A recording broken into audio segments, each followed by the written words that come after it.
Adapun musuh engkau, orang yang mengolok engkau, orang yang mengejek engkau, inna syani'aka huwal abtar. Makanya kalau puan tuan, ada jiran, kawan, sahabat, tetangga selalu mengejek, selalu mengolok, jangan lawan. Bacakan aja ayat ini. Inna syani'aka huwal abtar.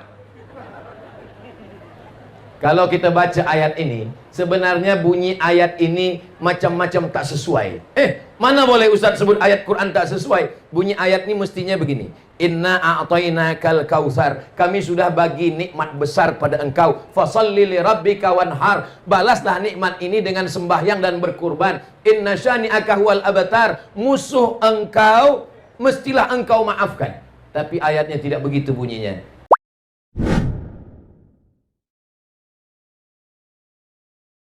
Assalamualaikum warahmatullahi wabarakatuh.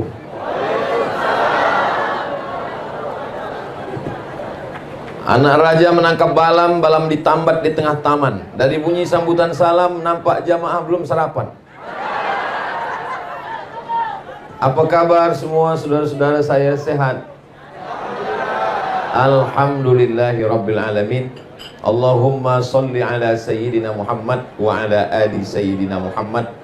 Semoga dengan selawat ini kita mendapatkan syafaat Nabi Muhammad sallallahu alaihi wasallam. Amin ya rabbal alamin. Yang berhormat Datuk Dr. Haji Yusuf bin Haji Yaakob, Adun N35 Sindumin, merangkap pengerusi Khazanah Sabah Berhad. Yang berhormat Datuk Mat Bali bin Haji Musa. Yang berbahagia, oh ini nama saya sendiri. Yang berusaha Tuan Haji Awang Kuraimi bin Abdurrahman. Yang berusaha Al-Fadil Ustaz Awang Juri bin Awang Tahir. Yang berusaha Al-Fadil Ustaz Muhammad Rizwan bin Kaplin. Yang dihormati Tuan OKK Daud bin Haji Kasim. Yang berusaha Encik Abdullah Abdul Hadi bin Awang Ali. Yang dihormati Encik Syahrudin bin Manro, Ketua Jabatan Kerajaan Negeri dan Persekutuan, tuan-tuan, puan-puan, hadirin hadirat, muslimin muslimat, mukminin mukminat yang belum berkahwin dan belum bersunat. Semua yang hadir ini dimuliakan Allah Subhanahu wa taala. Amin ya rabbal alamin. Pada kesempatan yang baik dan mulia ini kita berkumpul kerana hati bahagia Maulidur Rasul sallallahu alaihi wasallam. Untuk apa kita buat maulid? Kita buat maulid sebab kita tidak hidup dengan Nabi, tidak makan dengan Nabi, tidak sembahyang dengan Nabi, tidak serumah dengan Nabi, tak pernah menengok Nabi.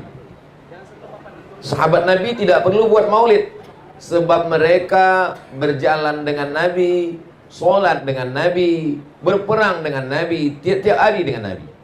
Kita yang tidak kenal dengan Nabi ini memperkenalkan Nabi kepada anak, menantu, kawan, sahabat, jiran kita dengan mengadakan Maulidur Rasul sallallahu alaihi wasallam.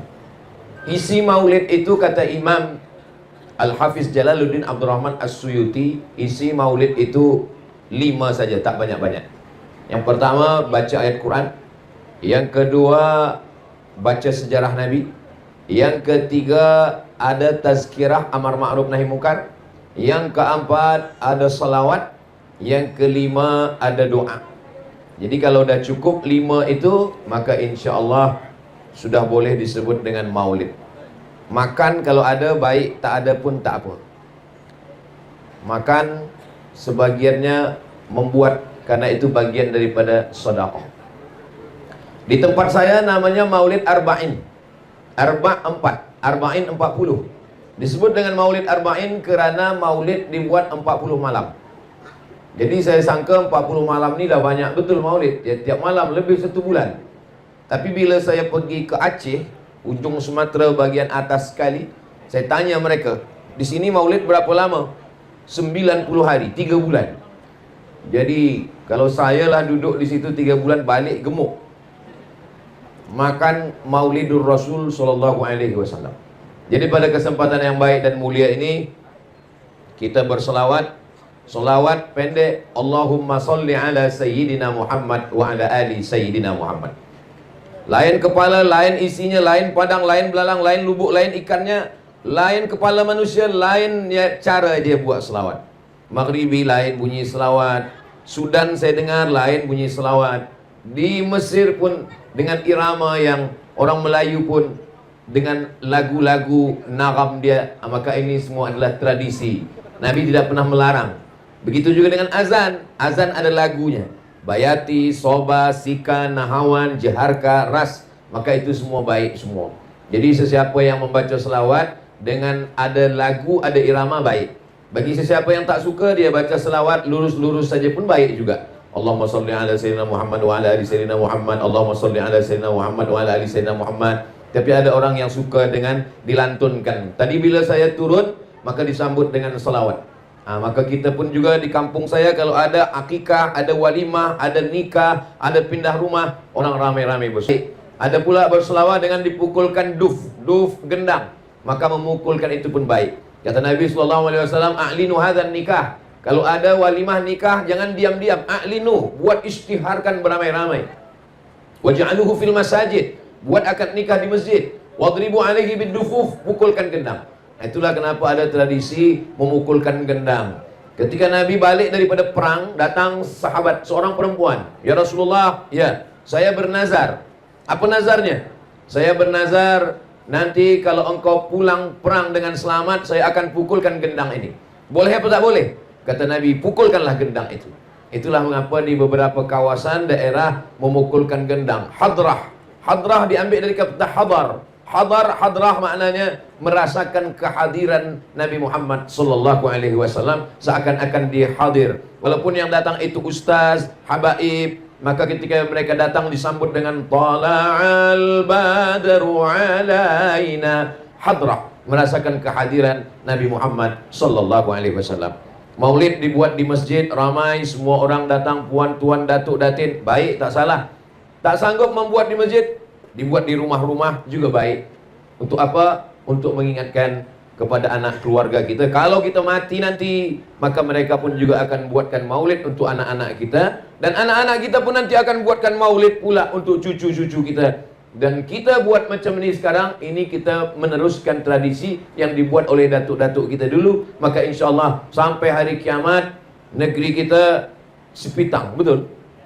Maka insya Allah sampai hari kiamat terus ada maulidur Rasul sallallahu alaihi wasallam. Amin ya rabbal alamin. Biasanya kitab maulid yang dibaca macam-macam. Dari mulai yang paling tua namanya Maulid Ad-Daibai dari Yaman. Selesai Maulid Ad-Daibai ada lagi namanya Maulid Burdah. Maulid Burdah ini ditulis oleh Imam Al-Busiri dari Alexandria, Mesir. Makamnya di Alexandria, Iskandaria. Selepas itu Ad-Daibai Yaman. Kalau Al-Busiri di Alexandria, Mesir. Lalu kemudian Imam Abu Ja'far Al-Barzanji. Al-Barzanji ini ulama daripada Yaman. Lalu kemudian dia menjadi mufti, ulama daripada Madinah Al-Munawwarah menjadi mufti di Yaman.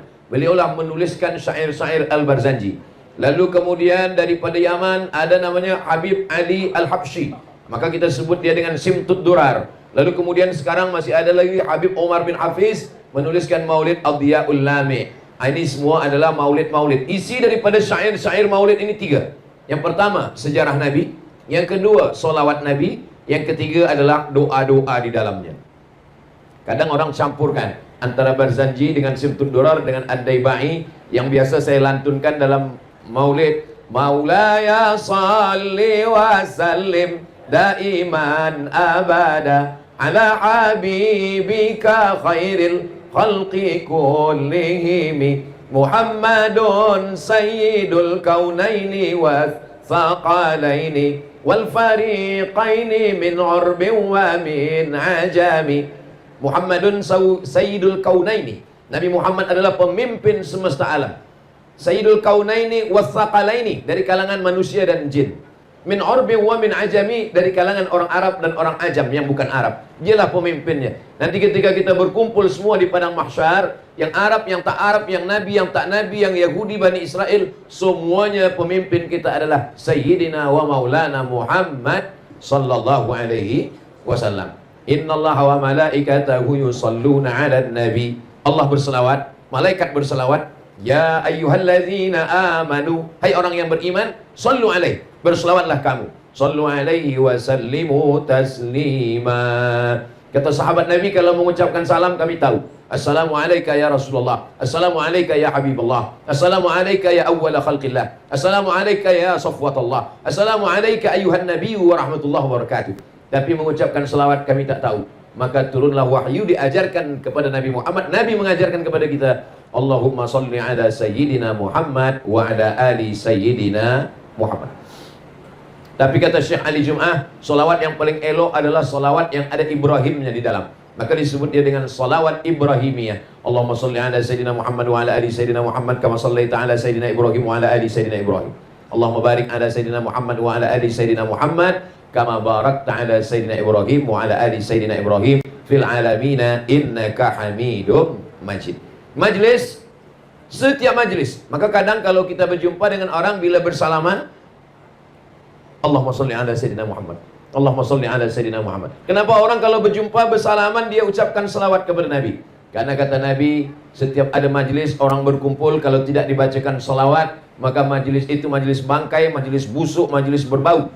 Maka orang yang berdua pun walaupun tak ramai berdua, dia tidak ingin majlis dia berdua itu menjadi majlis yang tak baik. Maka ketika bersua berdua, dia tetap ucapkan Allahumma salli ala sayyidina Muhammad wa ala ali sayyidina Muhammad. Ma min muslimaini, dua orang muslim, yaltaqiyani berjumpa, wa yatasafahani berjabat tangan, illa ghufira lahuma, diampunkan dosa mereka, malam yatafarraqa, sebelum dia berpisah. Maka kita pun juga di dalam majlis ini sudah berkali-kali berulang-ulang kita ucapkan selawat kepada Nabi, dan insya Allah dengan selawat itu mudah-mudahan kita istiqomah insya Allah.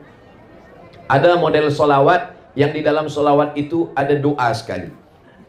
Dia selawat, kalau Allahumma sholli ala sayyidina Muhammad wa ala ali sayyidina Muhammad, tak ada doa di dalamnya. Tapi Allah tetap berikan balasan. Man shalla alayya salatan, siapa yang berselawat satu kali, sallallahu alaihi biha asyra, Allah balas 10 kebaikan. Wa huttan anhu asyara sayyi'at, dihapuskan 10 kesalahan. Wa rufi'an lahu asyara darajat, dinaikkan 10 tingkatan derajat. Tapi dalam selawat itu tak ada doa. Allahumma sholli ala sayyidina Muhammad wa ala ali sayyidina Muhammad. Tak ada doa khas untuk kita, tapi Allah tetap beri balasan. Nah, ada dalam sholawat itu ada doanya sekali. Itu yang selalu juga kita baca dalam program-program tahlil, dalam takziah orang meninggal, dalam walimah, dalam acara nikah. Allahumma sholli ala sayyidina Muhammad wa ala ali sayyidina Muhammadin salatan tunjina biha min jami'il ahwali wal afat, wa taqdilana biha jami'al hajat, wa tutahhiruna biha min jami'is sayyi'at, wa tarfa'una biha indaka 'alad darajat, wa tuballighuna biha aqsal ghayat min jami'il khairat fil hayati wa ba'dal mamat, innaka sami'un qaribum mujibud da'wat wa ya qadiyal hajat. Ini afdal baik semuanya. Hanya saja solawat ini ada yang diajarkan Nabi Muhammad SAW, dan ada solawat yang dibuat oleh para ulama, maka semuanya baik. Kenapa boleh solawat itu dibuat oleh para ulama? Mana dalilnya? Suatu ketika Nabi sembahyang, Sami Allahu liman hamidah. Nabi hanya mengajarkan doa Rabbana lakal hamdu mil'us samawati wa mil'ul ardi wa mil'u ma syi'ta min syai'in ba'd. Tapi rupanya sahabat di belakang ada dia baca doa agak lain. Sami Allahu liman hamidah. Alhamdulillahi hamdan tayyiban katsiran mubarakan fi. Selepas salat Nabi tanya, siapa tadi yang membaca doa yang tak pernah saya ajarkan? Saya hanya mengajarkan doa Rabbana lakal hamdu mil'us samawati wa mil'ul ardi wa mil'u ma syi'ta min syai'in ba'd. Kamu tadi saya dengar ada bacaan lain. Alhamdulillahi hamdan tayyiban katsiran mubarakan fi. Selepas salat Nabi tanya, siapa tadi yang membuat doa itu? Lelaki itu menjawab, saya ya Rasulullah yang membuat doa itu. Kata Nabi, futihat abwabus sama. Saya tengok pintu langit terbuka, turun malaikat berlomba-lomba ingin mencatat, menulis doa yang sudah engkau baca tadi. Itulah dalil bahwa boleh membuat doa, walaupun doa itu tidak ada dalam Quran, tidak ada dalam hadis Nabi, tidak diajarkan oleh Nabi Muhammad. Boleh kita membuat doa selama doa itu tidak bercanggah dengan Al-Quran dan Sunnah Nabi Muhammad SAW. Berdasarkan hadis ini, kata Imam Al-Hafiz Ibnu Hajar Al-Asqalani dalam kitab Fathul Bari, jawazu ihdatsiz dzikri fi shalah ma lam yukhalif bil ma'zur. Boleh membuat bacaan solat dalam solat selama tidak bercanggah dengan Al-Quran dan Sunnah. Kalau di dalam solat saja boleh, apalagi di luar solat. Hanya saja kalau kita buat doa, doanya berbahasa Arab. Kalau berbahasa Melayu, maka solat kita batal. Jadi kalau dalam solat itu kita buat doa berbahasa Melayu, apakah ketika sujud ataupun ketika duduk, ataupun ketika tentang tasyahud, at-tahiyatul mubarakatuh sampai fil alamin innaka hamidum majid. Lepas itu kita berdoa sendiri, ya Allah lariskanlah perniagaan saya, batal sembahyang. Tapi kalau kita baca dengan doa bahasa Arab, Allahumma rzuqni rizqan halalan thayyiban mubarakan fi, tak batal salat. Walaupun doa itu tidak diajarkan Nabi, tidak diajarkan Allah dalam Quran, tidak ada dalam hadis Nabi, maka doa itu tetap boleh dibacakan, baik dalam doa solat sunat maupun dalam solat fardu, maupun dalam sujud, maupun ketika tegak, maupun ketika di akhir tasyahud. Mana dalilnya? Imam Syafi'i mendoakan. Imam Syafi'i punya murid namanya Imam Hambali. Dia Imam Ahmad bin Hanbal yang masyhur dengan nama Imam Hambali. Lalu kemudian ketika Imam Syafi'i meninggal, Imam Hambali mendoakan gurunya. Apa kata Imam Hambali? Da'autu lisyafi'i fi salati. Saya doakan guru saya Imam Syafi'i dalam sembahyang saya. Arba'ina sanah, 40 tahun. 40 tahun.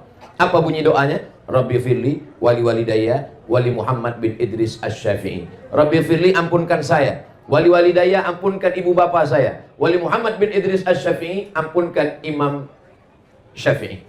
Jadi kalau puan-tuan nanti berdoa dalam sembahyang, baik waktu sujud subhana rabbiyal a'la wa bihamdi, selepas itu dia tambah doa rabbi fili wali walidayya wali Ustaz Abdul Somad.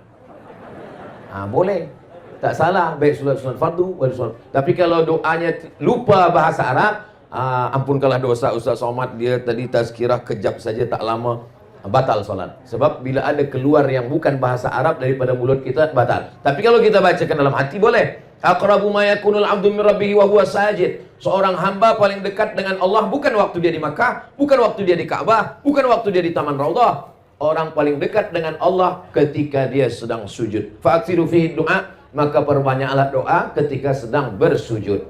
Berapa lama Nabi berdoa ketika sedang sujud? Kata Sayyidatuna Aisyah, istri Nabi yang menengok Nabi bagaimana Nabi sembahyang. Nabi pernah membaca ayat panjang dalam solat dan sujudnya sepanjang ayatnya. Jadi kalau ayat dia baca surah yang panjang, sujudnya sepanjang ayatnya.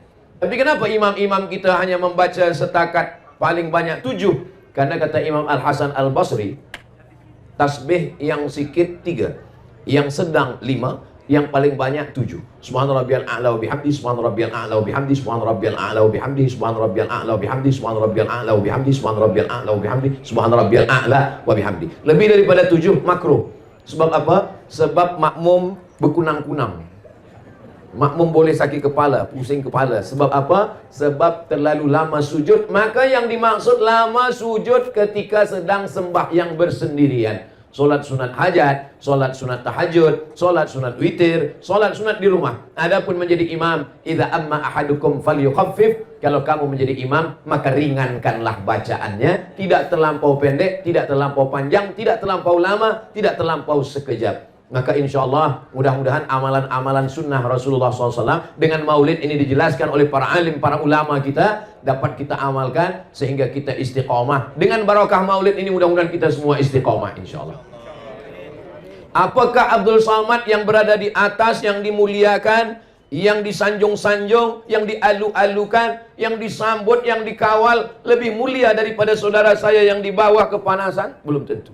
Boleh jadi mereka lebih dulu masuk surga daripada Abdul Somad.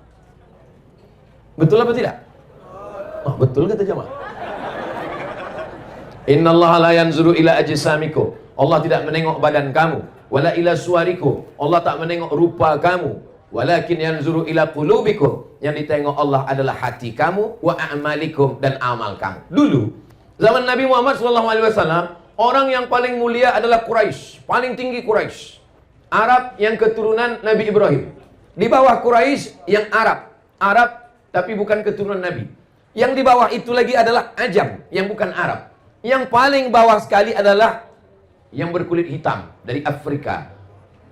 Bilal bin Rabah, Miqdad bin Aswad, Najasyi. Ini yang paling rendah.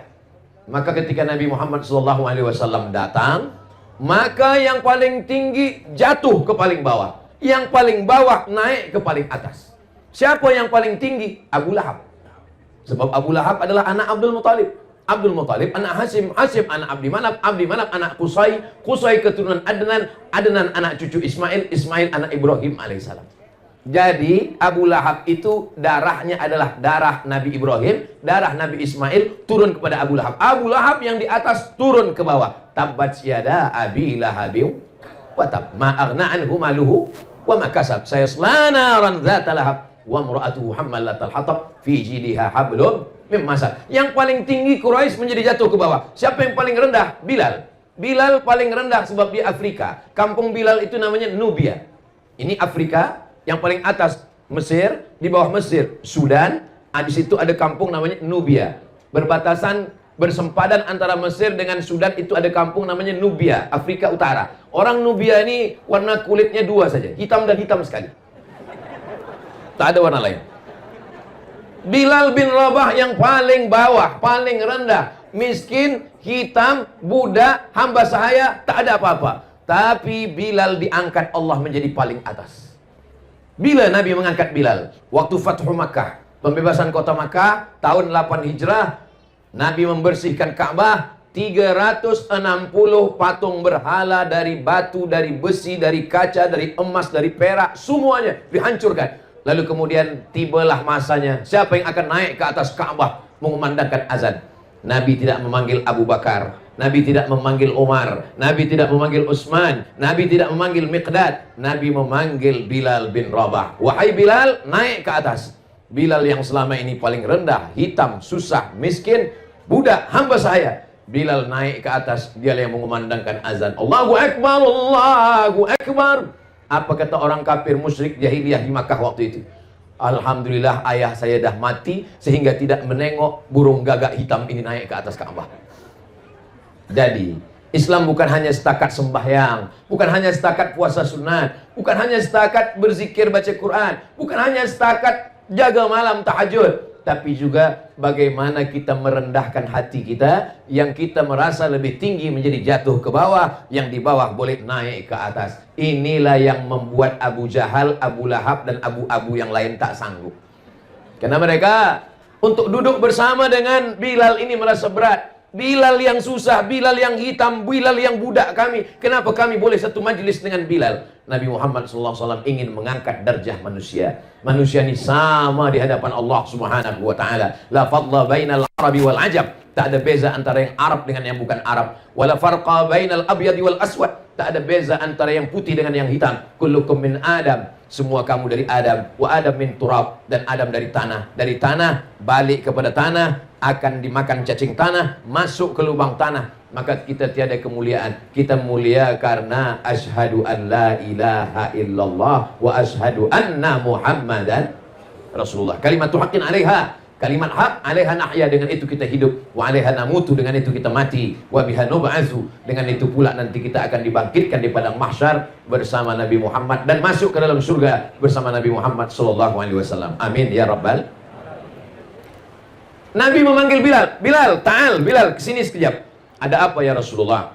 Sami'tu dafana laka baina yadayya fil jannah. Saya mendengar suara selipar engkau di dalam surga.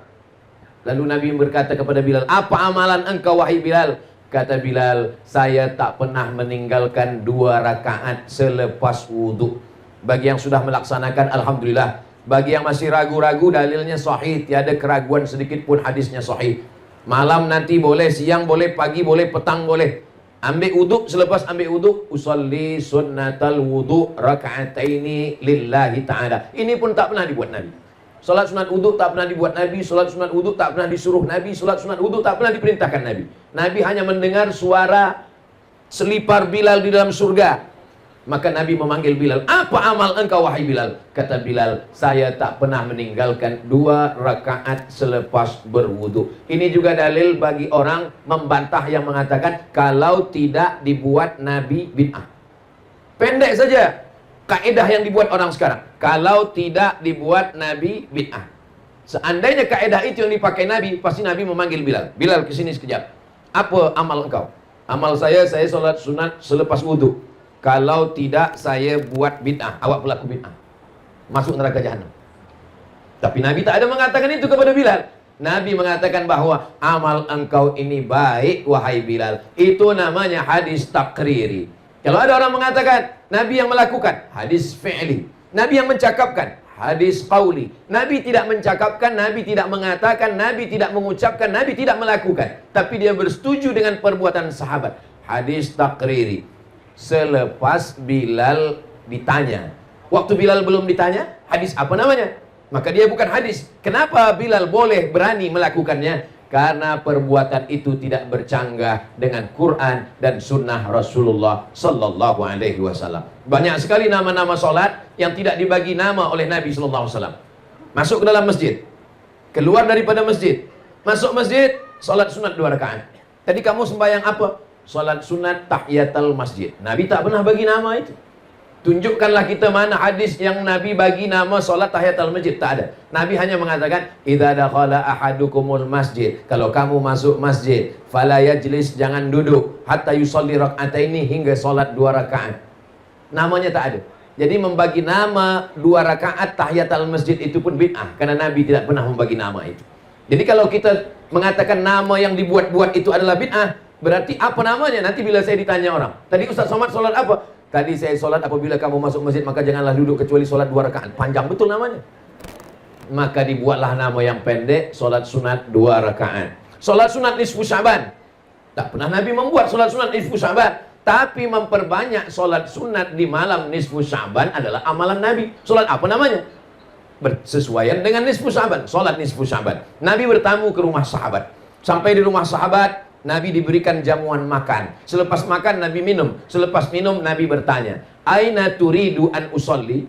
Di mana kamu mahu saya melaksanakan solat di rumahmu ini? Lalu sahabat itu menunjuk tempat di sudut rumahnya. Solatlah di sini ya Rasulullah. Lalu Nabi pun solat di sudut itu. Solat apa namanya? Tak ada namanya. Apa usollinya? Bagaimana niatnya? Usolli sunatan rakaataini, selepas dibagi jamuan makan lillahi ta'ala. Doa yang paling afdal adalah doa yang didahului dengan solat 2 rakaat. Maka ini masuk dalam yang disebut dengan solat sunat hajat. Hajatnya ingin mendoakan sahibul bait. Hajatnya ingin mendoakan orang supaya lekas jumpa jodoh menikah. Hajatnya ingin supaya yang sudah menikah punya anak keturunan. Usolli sunnatal hajat rakaataini lillahi ta'ala. Begitulah amalan-amalan yang dulu namanya belum ada, namanya datang belakangan. Begitu juga dengan amalan-amalan yang dulu belum ada, tapi kemudian ada belakangan. Tapi dasar asas daripada dalilnya tetaplah dari Quran dan sunnah Rasulullah Sallallahu Alaihi Wasallam. Maka perbuatan-perbuatan kita yang amat sangat banyak sekali, selama dalil amnya masih ada, maka dia masih bernaung di bawah Quran dan sunnah. Adapun perbuatan yang tidak boleh, yang bid'ah, yang dhalalah, yang mungkarah, bid'ah dibuat-buat, dhalalah sesat, finnar masuk neraka, itu adalah perbuatan yang tak ada dalil sama sekali. Tak ada dalam Quran, tak ada dalam hadis, tak ada dalam ijma', tak ada dalam qiyas. Hari panas terik, pergi ke bawah tiang, lalu kemudian tegak sampai berpeluh, menatap matahari ke atas. Bila ditanya, apa yang sedang awak lakukan? Semakin berpeluh, semakin banyak pahala. Itu bukan saking banyak peluh, banyak pahala. Makin banyak peluh, banyak sakit kepala. Maka ini bukan perbuatan yang baik. Karena tidak ada dalam Quran, tidak ada dalam sunnah, tidak ada dalam hadis, tidak ada dalam ijma', tidak ada dalam qiyas, tidak ada tuntunan dari Allah dan dari Rasulullah Sallallahu Alaihi Wasallam. Adapun bahagia dengan lahirnya Nabi Muhammad SAW, rasa bahagia dengan lahirnya Nabi, Nabi pun bahagia dengan lahir dirinya. Mana contohnya? Nabi beribadah pada hari Isnin. Kenapa engkau berpuasa hari Isnin ya Rasulullah? Dzaka yauma wulidtu, hari Isnin aku dilahirkan. Itulah dasar kita berbahagia pada bulan Rabiul Awal, dan tidak hanya pada Rabiul Awal, pada setiap hari Isnin pun kita berbahagia. Kenapa? Karena hari Isnin kelahiran Nabi Muhammad SAW. Nampaknya puan berbahagia betul hari Isnin ini. Iya Ustaz Abdul Somad. Kenapa puan berbahagia? Setiap hari Isnin inilah suami saya bagi belanja lebih sikit.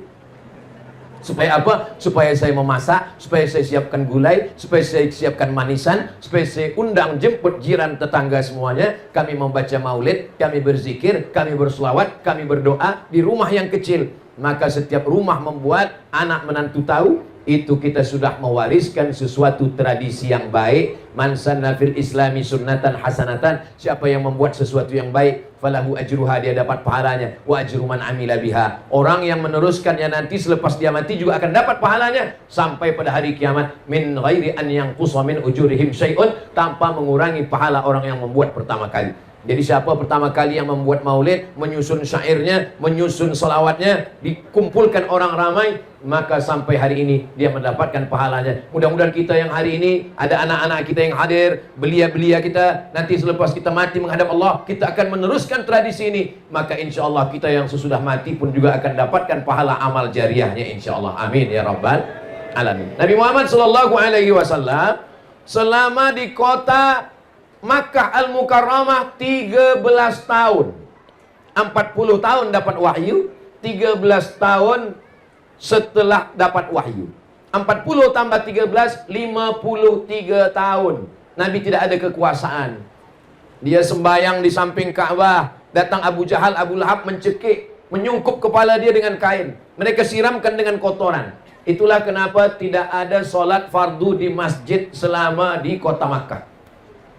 Selama di kota Makkah tidak ada solat fardu di masjid sebab takut ditangkap, dicekik, dilempar, dibunuh oleh Abu Jahal, Abu Lahab. Jadi kalau ada di Sepitang ini ada orang Sepitang yang tak pernah ke masjid, berarti dia takut dicekik Abu Jahal, Abu Lahab. Kenapa laki awak tak pernah ke masjid? Dia takut ditangkap Abu Jahal dan Abu Lahab. Tapi selepas Nabi pindah ke kota Al-Madinah Al-Munawwarah, disitulah mereka sholat berjamaah beramai-ramai di Masjid Nabawi. Dan yang menjadi imam adalah Sayyidina wa Maulana Muhammad Sallallahu Alaihi Wasallam. Nabi yang menjadi imam. Selepas Nabi jadi imam, Nabi mengucapkan salam. Assalamualaikum warahmatullah. Assalamualaikum warahmatullah. Nabi menghadap ke jamaah. Sebetulnya selepas sembahyang itu, imam itu menghadap ke jamaah atau menghadap ke kanan. Dua riwayat. Riwayat yang mengatakan menghadap ke kanan, bahwa jamaah meminta sebelah kanan Nabi. Sebab ketika Nabi menghadap ke hadapan, yang paling afdal jamaah sebelah kanan. Selepas sembahyang Nabi menghadap ke jamaah, maka yang afdal adalah jamaah sebelah kanan. Itulah dalil pertama kalau lepas sembahyang imam menghadap ke kanan. Karena jamaah ingin mendapatkan barokah sebelah kanan. Tapi riwayat yang kedua, Nabi menghadap ke jamaah. Di Sepitang imam menghadap ke kanan atau ke jamaah? Nampaknya banyak yang tak ke masjid.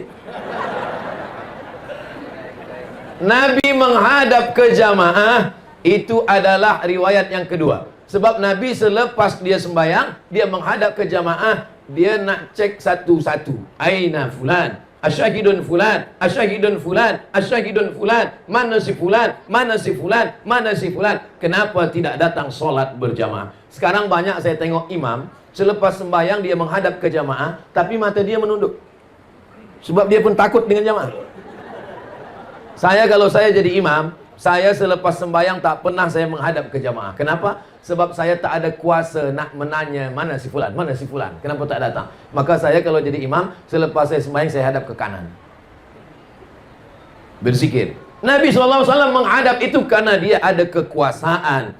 Memakai kekuasaan untuk mendatangkan orang solat berjamaah. Siapa yang tak berjamaah ke masjid, apa kata Nabi? La uharriqanna alaihim buyutahum la yantahiyanna. Siapa yang sembahyang di rumah, siapa yang tak sembahyang ke masjid, jangan ulang lagi. La yantahiyanna, jangan ulang lagi. La yantahiyanna, stop. La uharriqanna alaihim buyutahum. Saya akan membakar rumah mereka yang tak datang solat berjamaah. Tapi dalam sejarah tidak pernah ada satu pun rumah yang dibakar oleh Nabi Muhammad SAW. Itu namanya hadis targhib wa tarhib. Targhib artinya bagi motivasi semangat, tarhib artinya ancaman. Nabi hanya setakat mengancam saja, bukan Nabi membakar. Nah, jadi saya tidak juga ingin tazkirah saya ini nanti di-cut, dipotong. Tolong kalau dengar tazkirah Ustaz Somad, tonton dari awal sampai akhir. Jangan tonton yang 1 menit di TikTok. Bakar, habis lepas itu habis rumah di Sepitang kena bakar semua. Bukan itu maksudnya. Nabi SAW itu adalah memberikan tarhib, ancaman. Tapi Nabi tidak pernah membakar rumah orang yang tidak sholat berjamaah. Bagaimana sholat berjamaah ini? Kerana dalam hadis itu ada ancaman. Menurut ilmu usul fiqh, kalau di dalam ayat, di dalam hadis ada ancaman, berarti lil wujub. Berarti sholat berjamaah itu wajib. Karena di dalam hadis itu ada ancaman. Menurut kaidah usul fiqh, kalau dalam ayat, dalam hadis ada ancaman, berarti wajib. Maka sholat berjamaah hukumnya wajib. Menurut mazhab Hambali. Baru agak lapang napas sedikit. Rupanya Hambali. Saya mazhab Syafi'i Pak Ustaz. Itulah kenapa bila kita sampai ke Madinah, sampai ke Makkah, kalau dah terdengar suara azan dari Masjid Nabawi, Masjidil Haram, Allahu Akbar, Allahu Akbar. Haji, haji, haji, haji, haji. Tutup semua tempat belanja. Kenapa? Mereka tutup semua. Kita sangka sembahyang, rupanya dia pun minum teh dalam. Kenapa mereka menutup semua kedai, semua tempat belanja? Sebab menurut mazhab Hambali, solat berjamaah itu wajib. Menurut mazhab Maliki, solat berjamaah ke masjid sunat muakkad. Menurut mazhab Syafi'i, solat ke masjid fardu kifayah. Itulah kenapa di masjid-masjid yang bermazhab Syafi'i, asal dah ada imam sama makmum 2 orang cukuplah. Awak tak ke masjid? Fardu kifayah. Saya cuma ingin sampaikan bahwa ijtihad ulama fiqh ini boleh jadi terikat dengan suatu keadaan. Jadi jangan nanti kita nak mencari-carikan dalil untuk mengambil dalil hanya untuk memudahkan hati kita. Jangan karena kita malas, lalu kita ambil fatwa ulama itu untuk membenarkan kemalasan kita. Kenapa abang tak ke masjid? Fardu kifayah. Mari kita ke masjid, sebab Nabi SAW. Bagaimana dengan perempuan? Sekarang banyak perempuan yang ke masjid, lelakinya pula tak ke masjid. Apakah perempuan wajib ke masjid? Perempuan, kata Nabi, lebih baik solat di dalam pagar rumah. Yang lebih baik lagi di dalam rumah. Yang lebih baik lagi di dalam bilik. Yang lebih baik lagi di dalam tempat yang sempit di dalam bilik. Seelok-eloknya perempuan sembahyang di dalam pagar, lebih eloknya lagi di dalam rumah. Lebih eloknya lagi di dalam bilik. Lebih eloknya lagi di dalam tempat sempit di dalam bilik. Itulah yang paling elok bagi perempuan. Inilah dalil. Sebagian orang mengatakan perempuan tidak elok ke masjid. Tapi ada satu hadis lagi mengatakan, la tamna'u ima Allah masajid Allah. Yang perempuan jangan larang ke masjid. Sila perempuan ke masjid. Dan kalau kita ke Masjid Nabawi, kita menghadap ke arah kiblat, sebelah kiri ini ada namanya Babul Baqi. Babul Baqi pintunya ke arah makam Baqi. Di belakang Babul Baqi ada Babu Jibril. Karena itu pintu malaikat Jibril masuk ke rumah Nabi. Yang ke belakang sekali ada namanya Babun Nisa, pintu perempuan. Mungkinkah pintunya ada, orangnya tak ada? Itu menunjukkan bahwa perempuan ke masjid. Lalu bagaimana menyelesaikan masalah ikhtilaf antara hadis ini? Maka kata ulama, kalau menimbulkan fitnah di Palestina sekarang, di Gaza, menimbulkan fitnah, perempuan boleh ditangkap oleh tentera Israel, maka perempuan lebih baik dalam bilik, dalam rumah. Tapi di Sipitang, di Sepitangnya ada tentera Israel? Tak ada. Maka perempuan ke masjid elok. Baik ke masjid. Tapi perempuan kalau ke masjid menutup aurat, pakaiannya tertutup semua. Perempuan kalau ke masjid jangan guna minyak wangi parfum yang melampau berlebih-lebih. Sakingkan wanginya sampai baunya ke imam, hilang ayat imam. Berputar-putar wala ana abidu ma'abatum wala antum abiduna ma'abud. Hilang simpang lakum dinukum waliyadi. Nah, itu tak boleh. Selama dia di masjid, biasanya di masjid ada tempat perempuan, ada tempat lelaki, ada satir, ada kain. Kalau dia di balik kain itu, dia jangan tertawa, terbahak, terkikik hingga jamaah lelaki pengsan mendengar ketawa dia.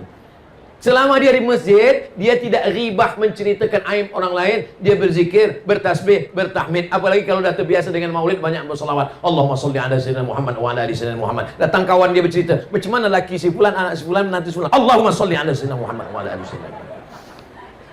Kalau ini boleh dijaga, perempuan elok ke masjid. Tapi kalau tidak mampu menjaganya, maka perempuan lebih elok di dalam bilik, lebih elok di dalam rumah, lebih elok di dalam tempat yang sempit, supaya tidak menimbulkan fitnah. Jadi sebenarnya Nabi SAW sudah ajarkan ajaran yang Masya Allah, Tabarakallah. Setiap tempat sujud Nabi itu dijadikan sahabat sebagai masjid. Nabi ketika hijrah dari kota Makkah sampai ke Madinah, sebelum Madinah dia berhenti sejenak selama 4 malam.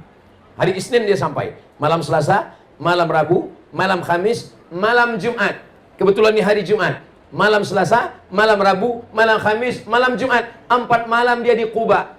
Satu masjid terbina, itulah dia Masjid Quba. Selesai dari Masjid Quba, Nabi hari Jumat menuju ke kota Al-Madinah Al-Munawwarah. Hari Jumat. Hari ini hari Jumat Nabi bertolak dari Quba ke Madinah. Dan ketika di tengah jalan masuk waktu Jumat, Nabi sholat Jumat. Tempat Nabi sujud sholat Jumat tidak di masjid, di tanah lapang, di padang. Nabi sholat Jumat. Tempat Nabi sujud di padang itu dibenalah masjid oleh Umar bin Abdul Aziz. Nama masjid itu namanya Masjid Al-Jumu'ah. Panjang umur, sehat badan. Dari Kuba ke Madinah, mudah-mudahan kita boleh singgah di Masjid Al-Jumu'ah insyaAllah. Tapi pengalaman saya membawa jamaah umroh, jarang jamaah bertanya di mana Masjid Al-Jumu'ah Ustaz. Ada beberapa jamaah lah yang tanya mana Masjid Al-Jumu'ah. Yang banyak tanya di mana jual tempat celak Ustaz. Tak salah, pakai celak pun sunnah juga. Ismit namanya. Ada batu hitam ismit yang dipakai oleh Nabi SAW untuk menjaga mata. Ini menjaga mata. Menjaga mata. Jadi ismitnya elok jaga mata. Iya. Saya dah belikan 3 Ustaz, supaya menjaga mata suami saya, supaya tak menengok isteri orang lain. Ismit ini adalah yang dipakai sekarang, yang dipakai untuk celak mata supaya menjaga mata. Maka Allah Subhanahu wa taala menceritakan ini semua melalui lisan Nabi Muhammad sallallahu alaihi wasallam supaya apa? Supaya kita ambil iktibar pelajaran. Di bulan Maulid itu diceritakan semua kepada jamaah supaya jamaah ambil. Tapi saya tidak mampu untuk menceritakan tentang Nabi 63 tahun dalam 60 menit. Siapalah tuan guru, Ustaz Habib yang boleh menceritakan hidup Nabi 63 tahun dalam 60 menit? Kalau ada orang yang mengatakan saya boleh menceritakan 63 tahun dalam 60 menit, bahasa Arabnya mustahilun. Makanya siapapun yang bagi tazkirah maulid, datang duduk dengar. Di surau, di masjid, di musola, di rumah, di bilik, di office, datang saja. Sebab maulid tentang ini boleh jadi tak diceritakan ini. Maulid yang ini tak diceritakan ini. Dan kalau ada maulid yang diceritakan secara berulang, itu menguatkan hati dan akal fikiran kita, supaya kita lebih cinta. Hafal kaji kerana diulang, pasal jalan kerana dilalui. Begitu pepatah orang Melayu. Hafal kaji itu karena selalu diulang. Pasal jalan, ini jalan ke sawah, jalan ke kebun kita. Kalau dia selalu kita lalui, dia pasal sampai tak tumbuh lagi rumput, maka insya Allah begitu juga lah dengan maulid itu. Kita datang, kita dengar, kita duduk, kita berzikir, kita beristighfar, kita berdoa, kita berselawat. Mudah-mudahan mendapatkan barokah maulid Nabi Muhammad sallallahu alaihi wasallam. Lalu kemudian Nabi Muhammad sallallahu alaihi wasallam tahun yang kedua itu perang bernama Perang Badar. Dari kota Madinah ke Badar itu 150 km. Dari kota Madinah ke Badar, Nabi naik kuda. Berapa umur Nabi ketika dia perang Badar? Kita kira sama-sama. Nabi dapat wahyu umur 40. Di kota Makkah berdakwah 13 tahun. 40, 13, 53. Perang Badar tahun kedua 40, 13, 2, 55 tahun. Nabi umur 55 tahun naik kuda 150 km. Umur 55 tahun. Nabi Muhammad umur 55 tahun naik kuda 150 km. Umat Nabi Muhammad umur 55 tahun medical check up. Kalau kebetulan yang saya sebut ini sama nasibnya macam tazkirah saya, jangan tersinggung. Kunci mendengar tazkirah pengajian itu satu saja, jangan tersinggung. Sebab beberapa jamaah tersinggung, balik meninggal.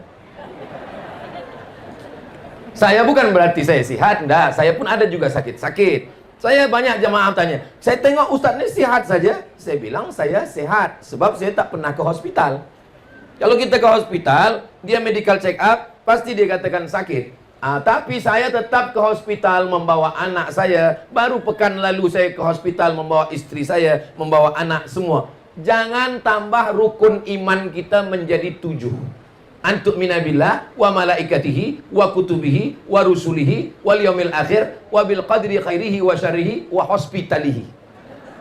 Tapi kita tetap ikhtiar berusaha ke hospital. Saya tetap ada sahabat doktor. Saya tetap bertanya mana baik, mana tak baik, mana elok, mana tak elok. Tapi jangan kita rosakkan pikiran kita, rosak tauhid kita. Kita makan yang elok-elok, kita minum yang elok-elok. Kulu, makanlah. Washrabu, minumlah. Ini banyak orang sekarang, duit banyak, makanan banyak, tapi tak makan sama sekali.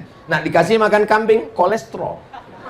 Nak minum teh tarik, diabetes, gula darah. Tahan ini, tahan ini, tahan ini. Datang malaikat maut, mati. Allah tidak larang kita makan. Kulu, makanlah. Washrabu, minumlah. Yang tak boleh, wala tusrifu, jangan berlebih-lebihan. Saya dijemput ke tepi laut. Sampai ke tepi laut, di atas meja semua jamuan makanan ada. Ketam ada, udang ada, sotong ada, kerang ada, semua ada. Yang di samping itu saya tengok ada tentera, ada polis, ada ketua wilayah, ada semua ada. Saya tengok semua, tak ada satu pun yang makan. Kata saya, kenapa tuan-tuan takut nak makan? Saya ajarkan doanya. Bismillahilladzi la yadurru ma'asmihi syai'un fil ardi wala fis sama. Ku sebut nama Allah. Kalau sudah ku sebut nama Allah, satu pun tak ada yang boleh mendatangkan mudarat, baik di bumi maupun di langit. Ketam ni kan di bumi, dia tak boleh mudarat. Burung ni di langit, ya, dia pun tak boleh mudarat. Jadi kita makan, Ustaz, makan. Nanti bila saya sakit, saya tak tahu. Kita ini hanya ikhtiar dan usaha. Semuanya kita balikkan kepada Allah. Bismillahi tawakkaltu ala Allah, la haula wala quwata. Saya kalau terlampau takut, kalau terlampau mendengar cakap orang, saya tak akan sampai ke Sipitang ini.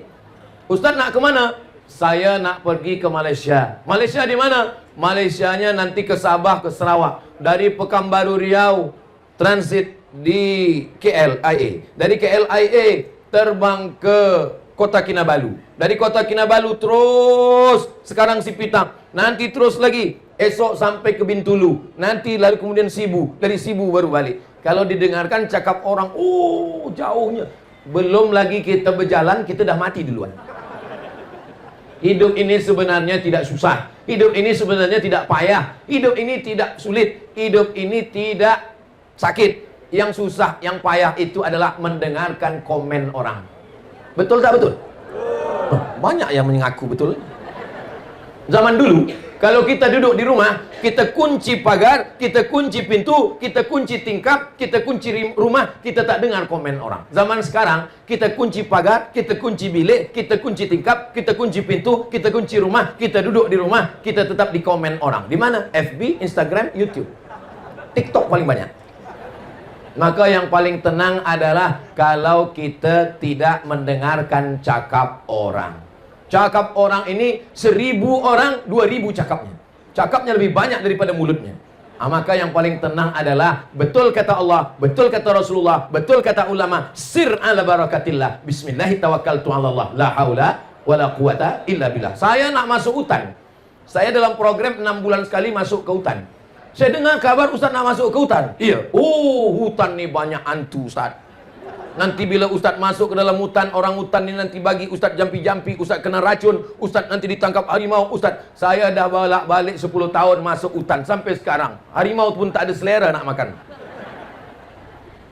Yang penting kita berdakwah karena Allah Subhanahu wa taala. Masalah cakap orang jangan kita hiraukan. Maka inna a'tainakal, aku kata Allah Ta'ala sudah bagi kamu nikmat yang besar. Inna a'tainakal kautsar. Bagaimana membalas nikmat Allah? 2. Fasalli li rabbika wanhar. 2. Cara membalas nikmat Allah yang pertama, fasalli, sembahyang.